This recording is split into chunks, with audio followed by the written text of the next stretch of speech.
kilala nyo ba yung kalaro ko boy? Si Bunanak boy, papayakin ko sa midlane to.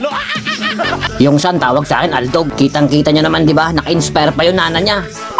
Pagtapos ko nga kumuha ng stock boy, nagpunta ako sa blue ng kalaban. Sa kasamaan ng mabuting palad, napatumba si Baby Nana boy. Hindi niya ako pinakitaan ng agaw ng bap eh. Ako nga, try kong kunin, kaso aggressive eh, nag-retry agad. Parehas yata kami pumalpak boy ah. Sa puntong to, alam ko na papaikutan na ako, kaya dito tayo sa mid, mag-stack. Teka, napaka-aggressive ng katapat kong perya boy. Kaya no choice recall.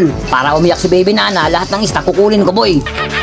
Kamalas-malasan lang ang bilis ng karma boy. Napakalagkit ni Gluga, tapos sabayan mo pa ng preya na taga ng taga boy. Grabe, ayoko tigilan ng mga to boy. Nasaan si Baby Nana? Mukhang masama yata loob nito sa akin, ayokong tulungan eh. Ayan boy, tumulong siya kaso mukhang naawa lang, kaya dito no choice recall. Wag clear, ha ha ha. Ayan, nagre-reklamo na siya boy, nagsisimula nang umiyak si Bunanak. At nagkakaroon ng alamat ng timpempangan dito boy, at ayun, ang kulat talaga ni Perya boy. Tatlong unggoy tsaka isang mata tapos isang binara boy, hindi ka pa rin mapitas-pitas. Wag nyo i-clear, delay ako.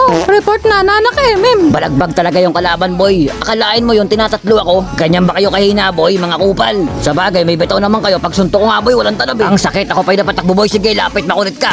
Tulog ka muna, teka isa pa boy, wapa.